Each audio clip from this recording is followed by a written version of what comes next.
The Orlando Magic have a big problem to solve, and we're going to know whether they're going to be able to solve it next week, today, on Locked On Magic.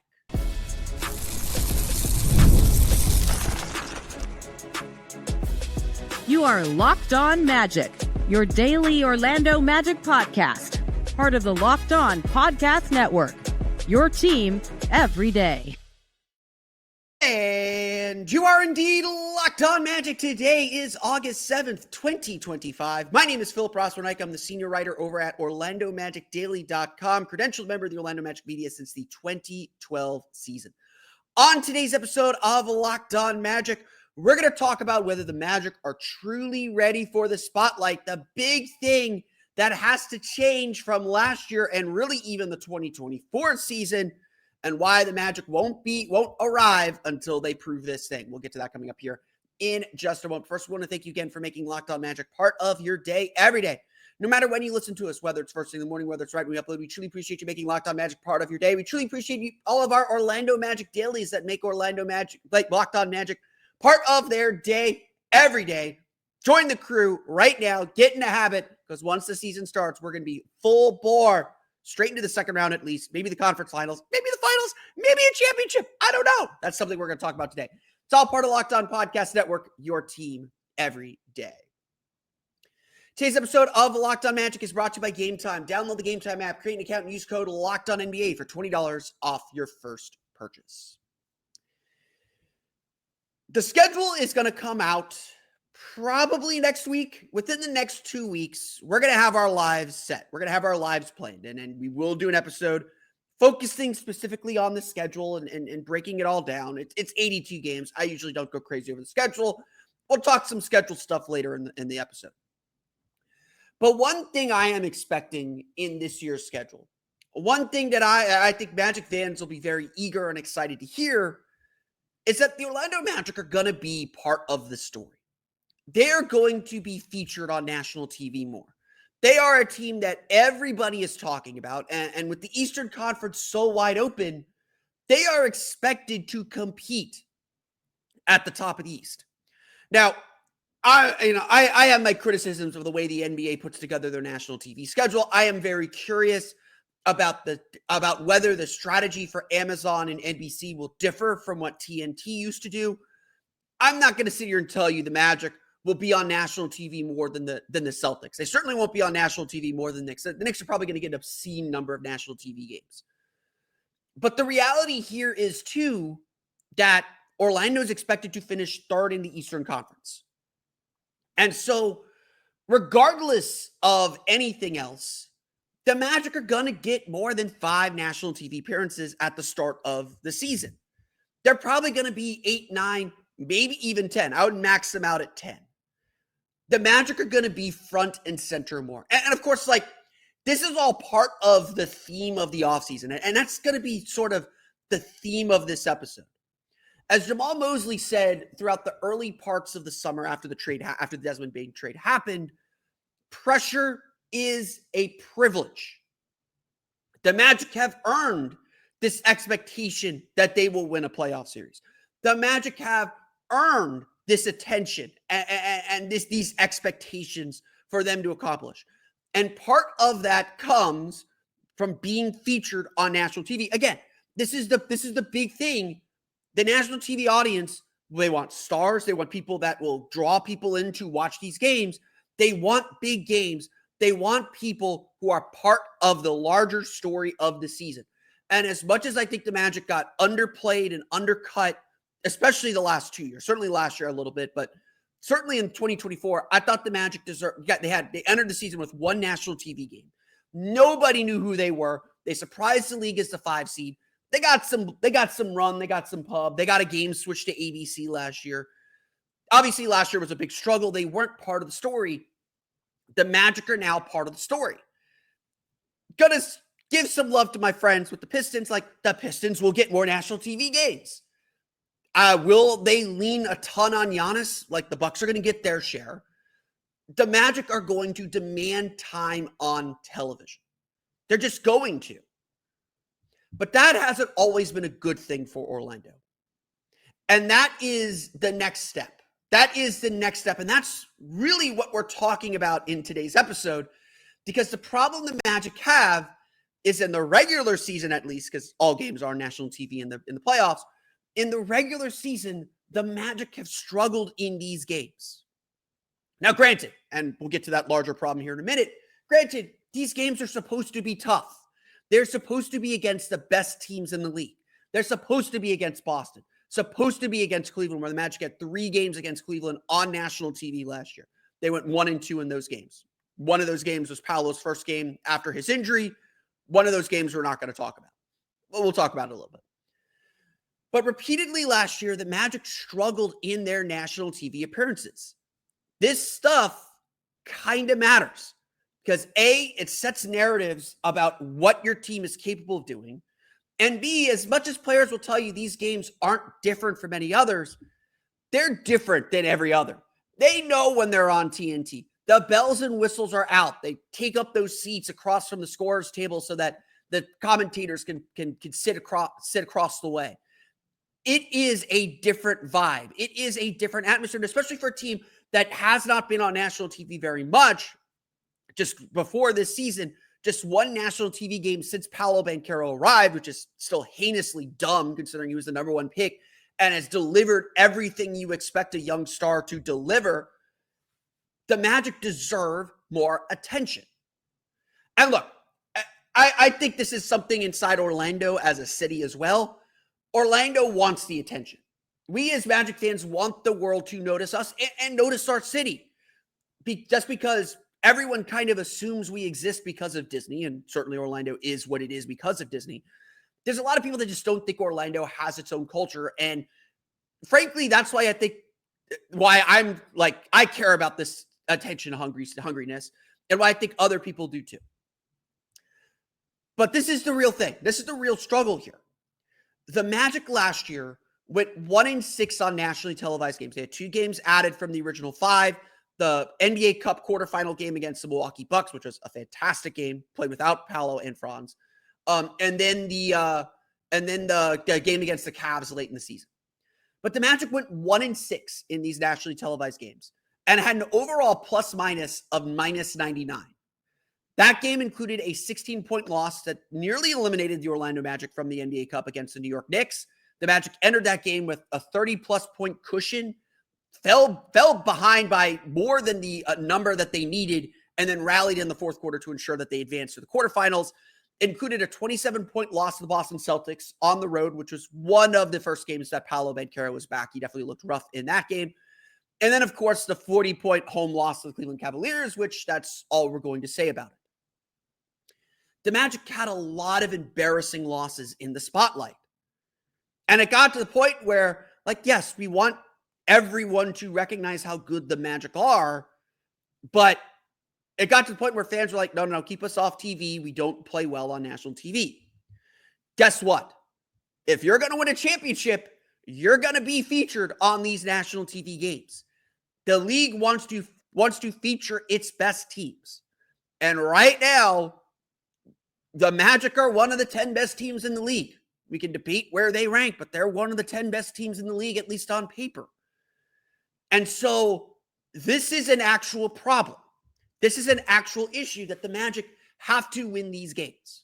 Now, when you look at the bigger picture and you look at a bunch of things, whether it's, I listened to the Locked On Pistons talking about Paolo and Cade. I talked about that yesterday. Like Jeff Teague's podcast is shouting about how the Magic aren't real threats. It's a lot of the questions about the Magic are simply that they haven't done it yet. Everyone recognizes how, and really that's a question throughout the Eastern Conference. Outside of the New York Knicks, no team has made it to the conference finals. Like Atlanta's got Trae Young. He's the only player left from that 2021 team that went to the conference finals. The Bucks still got Giannis. Giannis is Giannis, but that team's completely different from the team that won the championship in 2020 and 2022. The Magic are in the same boat as everyone else. They haven't been there.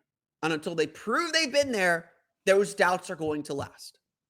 Now, the national TV problem is maybe not the problem it seems. It's big games. They play the Thunder all the time. They play the Cavs 3 times. They played the Knicks. They played the Celtics. The Magic played really good teams on national TV, and that's fine. The Magic weren't favored in any of their national TV games.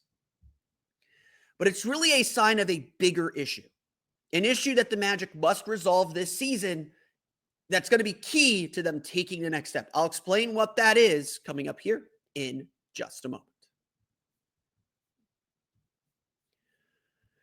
But first, today's episode of Locked On Magic is brought to you by our friends over at OpenPhone. If you're running a business, you know that every missed call is money left on the table.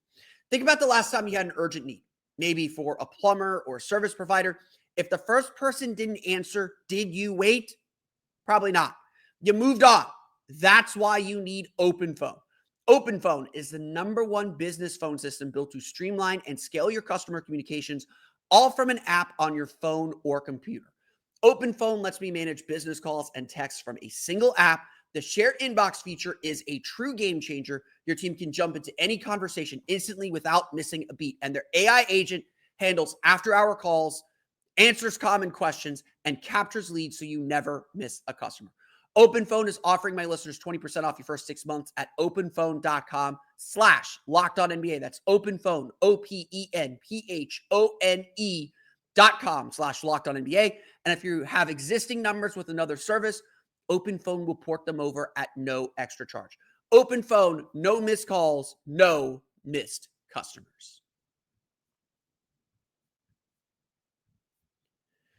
So the national TV thing is really just narrative stuff. Like it's narrative. It's setting the narrative and saying, oh, we're a team that's considered a championship contender. We're featured on national TV. ESPN is talking about us. NBC is talking about us. Amazon's talking about us. The league at large is talking about us. And judging by how much the league at large is talking about the Magic in summer podcasts, not just me, it's nice to have like national people to draw from for some content, but the Magic are going to be part of the story.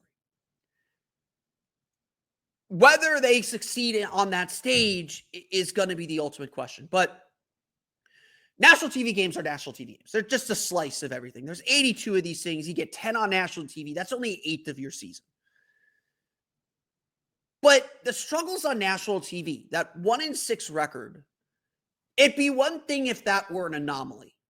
It would be one thing if it was just like, oh, they just happened to catch us on bad days. We got put on national TV the first game after Paolo's injury. We got put on national TV like Paolo's third game back. He clearly wasn't ready. He clearly wasn't there yet. It'd be one thing if that was the situation. But the 1-6 record, well, a little bit worse than normal, that was kind of the norm against the best teams in the league, against good teams, the kind of teams you've got to beat consistently in the playoffs. And this is one of the issues that the Magic are going to have to solve. Frankly, for the last 2 years, Orlando feasted on the worst teams in the league. Their defensive mentality, their defensive sets are designed to chew up teams that can't function on offense. They're designed to chew up all teams, but if you're a bottom half of the league team on offensive rating, you have no chance against this Magic defense, and they chew you up and spit you out. That's the fact of the matter with this Magic defense. And so Orlando's record was largely built on their ability to win these games. Last year, though, against teams with records above 500, the Magic were just 12-25. 12-25. That was tied for the fewest wins against teams with records better than 500 among the East postseason teams. If you're wondering why the Magic went 41-41, did worse than last year, a big part of it was they did not beat as many of these teams, and they were a little worse against teams under 500. But the Magic, while they did have some nice wins, they beat Cleveland. They beat New York without Paolo, Franz, and Jalen Suggs. They beat the Bucks. They beat the Pistons twice. They beat the Heat twice. They beat the Pacers twice. I'm just looking up at who they beat. They swept the Lakers. The Magic had some nice wins. They really did have some nice wins. But it's always about consistency in the regular season. It's about what you can do every single night. It's about what you can do on your worst nights and whether you can beat these bad teams with a B-level game. Orlando last year needed to play their best to beat these teams. That's the truth. They beat Boston twice, but one of those games doesn't count. If the Magic want to vault into the top of the East, the fact of the matter is they've got to be at least 500, probably better to win to play these games, to beat these teams. For instance, last year, the Cleveland Cavaliers went 28-11 against teams with records above 500. The Boston Celtics went 24-13. The only other team that had a record better than 500 against teams with records better than 500 were the Indiana Pacers at 28-18. The New York Knicks were abysmally bad. They famously could not beat the top three teams in the East, but they still found their way into the conference finals. But Indiana always seems to play better against the best teams. For whatever reason, their style bugs the better teams in the league. Not the Magic. Magic are their kryptonite. This is a continuing pattern because it wasn't just last year where the Magic struggled in this. In the 2024 season, the Magic went 19-28. That's a 404 win percentage. A little bit better than they were last year. But in 2024, the Magic went 19-28. But that only beat the Chicago Bulls in wins against teams better than 500 among the East's postseason teams. We're going to throw out the teams that are just really, really bad. Again, the Magic are going to be really good feasting on bad teams. They can have bad nights against bad teams. You know, they shot the lights out against the Kings. They shot the lights out against the Wizards. They shot the lights out against the Hornets. Their defense was average in a lot of those best offensive games. But the key is the Magic have to beat these good teams. The Magic have not beaten these good teams enough. And so, on one hand, like I explained the national TV problem, that is a problem in itself for narrative purposes, but it's a symptom of this bigger problem. We will know whether the Magic are serious about winning a championship next year by how they play against the best teams in the league, by whether they, regularly beat the best teams in the league. It's not just beat them one-off, like, oh, yeah, we can do it. It's no. You got that stretch, and there's always this stretch where you play Milwaukee, Detroit, Cleveland, 3 straight games. Do you go 2-1 in those games? Do you go 1-2, or do you lose all 3? Can you go 3-0 in those games? When you go out west and you play Denver, the Lakers, the Clippers, Warriors on a 4-game trip, are you going 2-2? You'd be happy with 2-2. Or do you find a way to go 3-1? Do you find a way to gain ground in these games against the best teams in the league? And look, Golden State's not a fantastic team. They're a good team. But that's the challenge the Magic face now. They have the talent on paper. They have the talent on paper to be one of the best teams in the league. There may be some missing pieces. I don't think anyone considers them like serious title contenders quite yet. We got to see how Paolo looks. We got to see how Franz looks. And thankfully, the German national team posted some video of Franz shooting, and it looks good. We'll find out more on Friday, or we'll find out more this weekend. We don't know. The Magic probably have some work to do to be true title contenders. They're on the right path. They're clearly making ground on that. But this is the season. Orlando's going to beat the bad teams. They're going to, they're going to beat Charlotte 3 or 4 times. They're going to beat Washington 3 or 4 times. They'll sweep New Orleans. They'll sweep Brooklyn. Toronto gave the Magic some problems last year. They'll beat Toronto 3 or 4 times next year. Like, I'm not worried about those teams. I'm worried about, can they steal a game from the Thunder? Can they go on that road trip, that Oklahoma City, San Antonio, Dallas road trip and sweep that? Or, win the Oklahoma City game on that road trip? Can they take a New York, Philadelphia, Brooklyn, Indiana road trip and sweep that? At the end of the day, the best teams expect to win every game. It does not matter who's in front of them. And right now, the biggest thing the Magic have to prove is that they can beat the best teams in the league consistently. And it's not even like be ridiculously above 500. If they're ridiculously above 500 against those teams, they're in the championship hunt. It's be 500. It's a coin toss if they can beat the Thunder, if they can beat the Knicks, if they can beat the Cavs. Right now, it's not. Right now, they're losing that game 3 out of 4 times. And that's the biggest thing that has to change. The schedule is likely to come out either next week or the week after. So we're within the two-week margin of error for the schedule coming out. Let's talk about what we want to see and what we hope we'll see from the Magic coming up here in just a moment. But first, today's episode of Locked On Magic is brought to you by our friends over at Game Time. Have you ever decided at the last minute to head to a ball game with friends or family? Maybe it's a game day and you suddenly realize you want to be in the stands. That's exactly where Game Time comes in. It's the easiest way to grab last minute tickets without the stress. With the money you save on tickets, you could splurge on food, drinks, merch, or even invite a bigger group to come with you. Game Time makes it all possible. Game Time makes buying tickets fast and simple. Prices on the app actually drop the closer you get to the first pitch or the kickoff, and they've got incredible last-minute deals, clear seat views, and a lowest price guarantee that takes the worry out of buying. I was watching the Orlando City game last night. I was a little bit on delay. Saw a lot of open seats for that Leagues Cup games against Akaya. Great win for Orlando City. 5-1 victory. Should put them into the Leagues Cup quarterfinals, into the next round of the Leagues Cup. If you want tickets to that game, once it's set, it'll be set after Thursday's games. Game Time is your ticket to the game. If you're looking to go to Sunday's Inter Miami game, you're probably looking at Game Time right now, seeing all those insane ticket prices.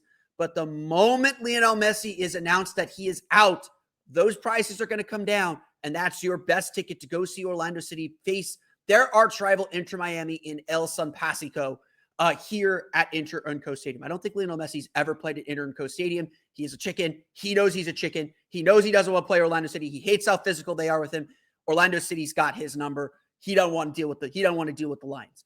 Take the guesswork out of buying tickets with Game Time. Download the Game Time app, create an account, and use code LOCKEDONNBA for $20 off your first purchase. Terms apply. Again, create an account and redeem code LOCKEDONNBA, LOCKEDONNBA for $20 off. Download the Game Time app today. Last minute tickets, lowest price guaranteed.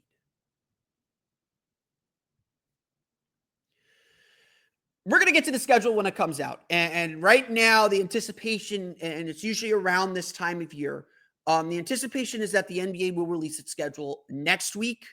If not next week, then the week after. We usually get it by mid-August. And so we are right in the sweet spot of when the NBA will drop its schedule. And so we're all very, very excited about that.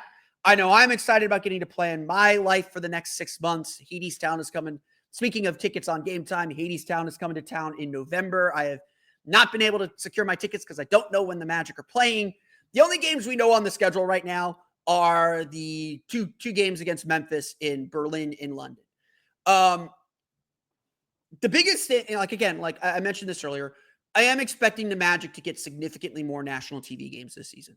They were given 5 at the start of last season. I would expect that to go up to 8 or 9. I think we will see the Magic play the Celtics a few times. I think they'll get the Cavs.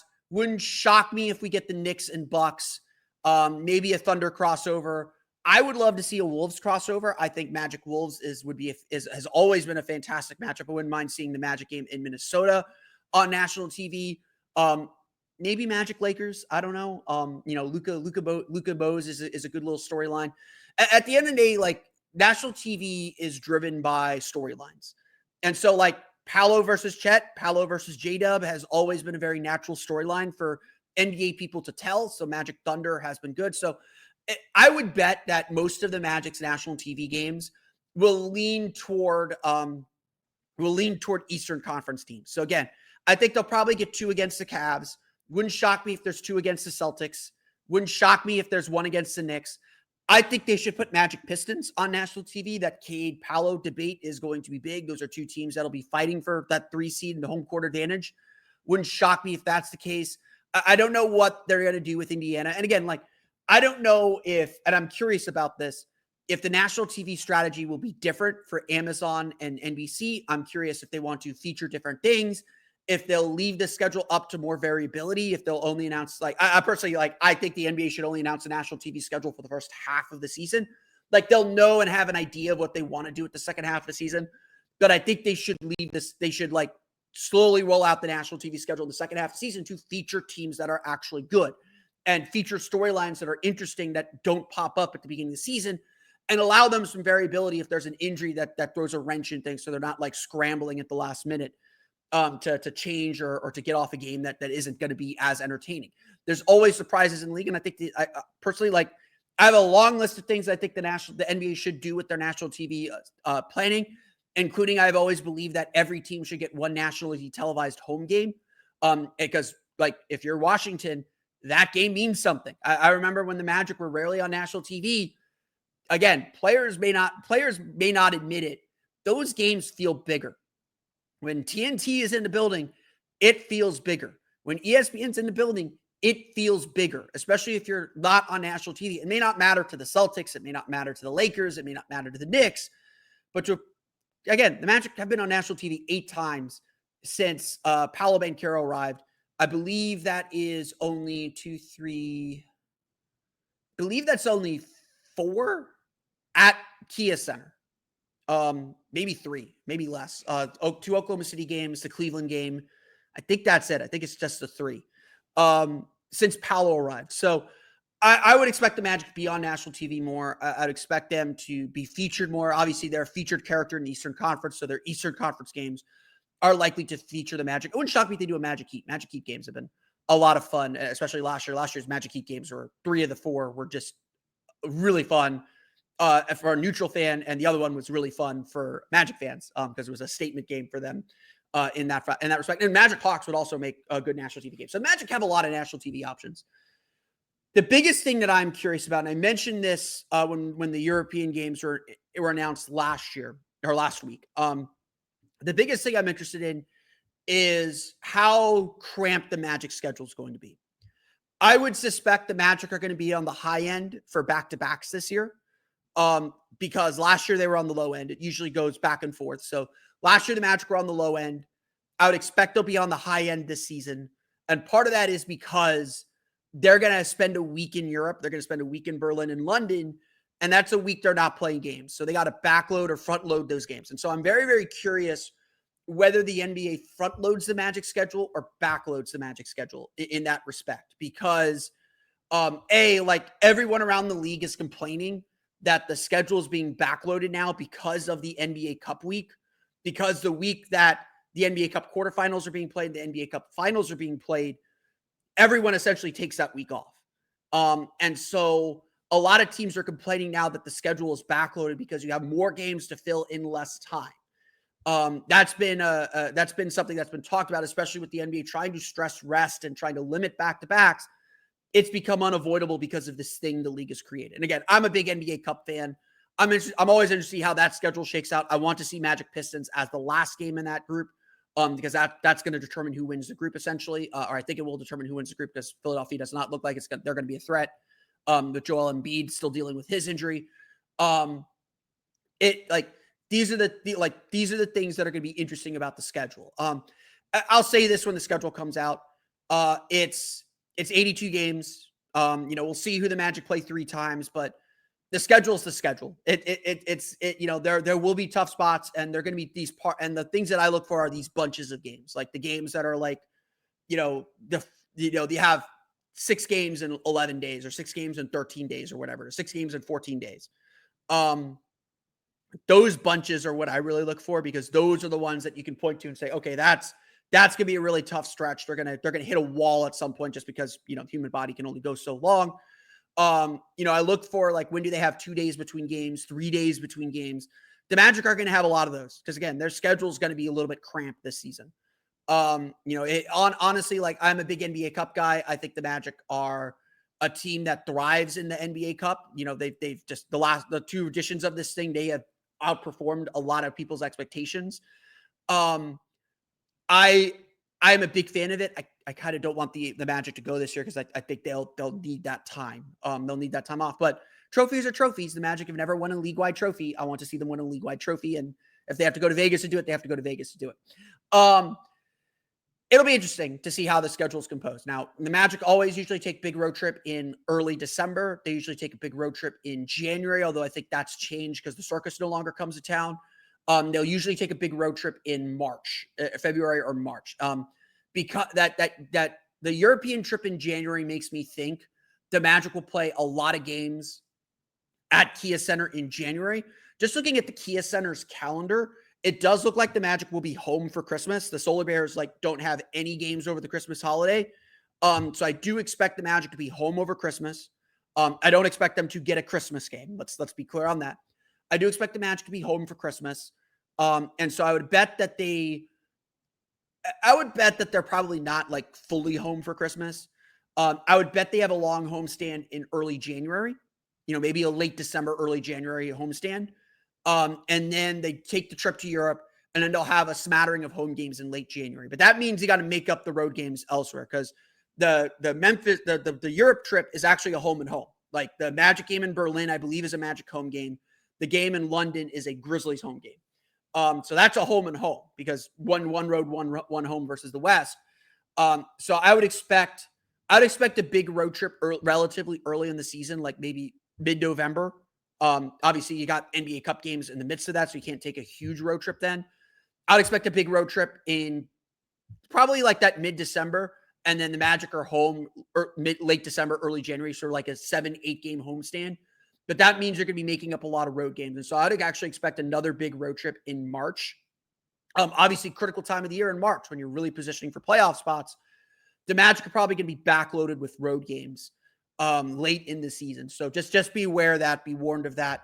Just doing some math. I have no inside information. I know they get fined very, very heavily if they leak any parts of the schedule. I'm just kind of doing some math in my head, and I'll, maybe after this, I'll go over the Kia Center, the current Kia Center calendar, and see where the open spots in the stadium are. The Magic are supposed to have first dibs at the Kia Center. Like when the schedule comes out, the Solar Bears will adjust some games. So that doesn't always tell you a lot. But usually the Solar Bears are home and the Magic are away. So if the Solar Bears have a long homestand, that's probably a sign the Magic are going to be out of town, because the Solar Bears can't take those dates if the Magic are going to be there. So that's something to think about as well. Again, the theme of today's episode is that pressure is a privilege. That's the theme of the whole offseason. And so the Magic are going to get more attention. That's part of being a better team, is you're going to get more attention. And they deserve that. They've earned it. They've earned the storyline. They've earned the national narrative. The Magic are going to get more attention. It's what they do with that attention that matters. They're good enough to win every game. The only game that they should go into where they're not the favorites are probably Oklahoma City, Cleveland. Every other game, they should feel like, we play our best. We'll win this game, and we can win it running away. Even New York, I would say New York's a better team than them too, but New York's a team that they can beat. And even Cleveland's a team they can beat. Oklahoma City's the only team among the elite teams that the Magic haven't beaten over the last 2 years. That's the Oklahoma City's its own animal, and they've given the Magic problems, and we'll see what the Magic do against them next year. I think that'll be a fascinating matchup. Because Orlando plays a similar heavy defensive style. Just Oklahoma City's able to create off the turnovers more than Orlando can, or Orlando has in the past. It's going to be a fun season. I think we all understand that. We all know that. And we'll see what the schedule looks like when it comes out, and we'll break it all down when we finally have it in our hands. But that's going to do it for me today. I want to thank you all again for listening to today's episode of Locked On Magic. You can, of course, find me on Twitter at @PhilipRR_OMD and on Blue Sky at PhilipRR. You can subscribe to the podcast on Apple Podcasts, Stitcher, TuneIn, Himalaya, Google Play, Spotify, Odyssey, and all the filmmaking on podcasts to your podcast-enabled listening device. You can check us out on YouTube as well. Just search for Locked On Magic. For the latest on the Orlando Magic, be sure to check out OrlandoMagicDaily.com. You can find us there on Twitter at OMagicDaily. And for even more Orlando Magic content, be sure to check out my Patreon page, Orlando Magic Hub, at patreon.com/Orlando Magic Hub. Almost immediately after I finish recording this and posting this, I'm going to be recording and posting a playbook video looking at how the Orlando Magic get their three-pointers and what that says about how they're going to shoot threes next season. So we'll have that article and video up later today, later Thursday. So check that out. Again, patreon.com/Orlando Magic Hub. As always, thank you for your support. Now that you're done listening to Locked On Magic, making it your first listen of the day, go make your second listen of the day, Locked On NBA, where there is no offseason. Doug, Matt, and Hayes keep you up to date on contract negotiations, rumors, and everything you need to be the most informed NBA fan. Find Locked On NBA on YouTube or wherever you listen to podcasts. It's all part of the Locked On Podcast Network, your team every day. That's going to do it for me today. I want to thank you all again for listening to today's episode of Locked On Magic. That's probably going to be it for me for this week. I'm going to take Friday off. It is the summer. It is my off season. Unless something crazy happens in the Germany-Slovenia game, which we'll talk about on Monday as well. I'll jump back in and talk about Franz, whose shot looked really good on that one clip that Germany showed us. We'll see what it looks like in a game. But I want you all to have a great weekend. If I need to hop on back here, I'll hop on back here. But if not, we'll see you all Monday for another episode of Locked On Magic.